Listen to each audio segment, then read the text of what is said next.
Hello everyone! Shout out sa inyong lahat!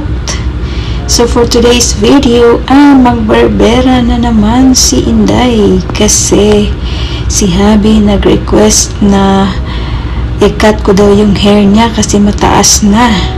Sabi ko tomorrow na lang, sabi niya no, I want it now. So ayan, nagbarbera si Inday. So hindi naman talaga ako marunong nito guys, kaya lang nung magsimulang mag-lockdown si Habi, hindi na siya pumupunta doon sa kanyang barber. So, ang ginawa niya, sabi niya, we're gonna buy a clipper and then you're gonna start cutting my hair. So, nung first na gupit ko sa kanya, hindi maganda yung resulta, pero sabi niya, it's okay, the hair will grow, which is totoo naman. So, little by little, kasi every month siya nagpakat ng kanyang hair. So, habang tumatagal, ay natuto na rin ako. So, ayan, nadagdagan na naman ang trabaho ni Inday. Kusinera, labandera, kosturera, hardinera, yaya, doktora, ano pa ba? Lahat-lahat na lang. So, ngayon na may additional na role si Inday, naging barbera na. So ayan, hindi naman nagreklamo si Habi kasi pag merong pag hindi maganda yung pagagupit, sabihin lang niya, it's okay, it's not a problem because the hair will grow again. So yeah, totoo naman.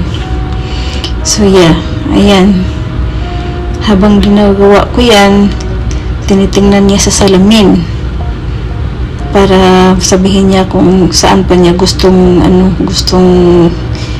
kunan pa, i-cut pa. So yeah, ganyan lang kasimple yan, ganyan kasimple ang aking pag-cut sa kanyang buhok. So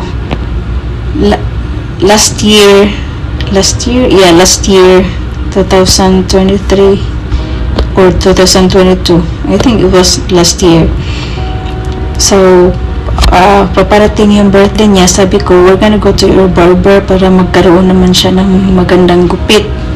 So pumunta kami doon sa kanyang barber at ginupitan siya. Pagka uwi namin ng bahay, sabi niya go get the clipper. Sabi ko bakit? Sabi niya, I don't like this cut here. I like your cut better. So mas nagustuhan daw niya yung aking pag-cut ng kanyang hair kaysa doon sa kanyang barber. So, back job pala yun. So, ayun, kinuha ko yung clipper at inayos ko ang kanyang buhok. And then, when I told his kids about that, natawa sila. Natawa sila sa sinabi ng kanilang ama. So, anyway, ganyan lang yan guys. Ganyan dito. Dapat diskarte lang. Diskarte lang talaga kasi ayaw na niyang pumunta sa kanyang barber. So kahit pa paano nakasave ng kunti. Biro mo, every month siya nagpakat. So ngayon mahal na ang magpakat ng buhok, magpa-haircut. So kahit pa paano nakasave ng kunti. So bumili pala ako niyang barberscape, bumili ako ng isang set ng barberscape, yung tawag dito, yung brush, yung basta yan, isang set yan aside from the clipper kasi iba yung clipper. So ganyan lang yan guys. Kahit hindi naman talaga ako marunong, natuto na rin sa kalaunan kasi every month ko siyang ginagawa. So minsan sabihin niya, you wanna give me a haircut? Sabihin ko sa kanya, do you have an appointment with your barber? Natawa siya. So yan lang guys, thank you so much for watching. Ingat kayong lahat palagi and don't forget to pray always and stay healthy. God bless us all. See you on my next video. Pasensya na po sa aking Tagalog at sa aking English. Ingat tayong lahat. Bye for now.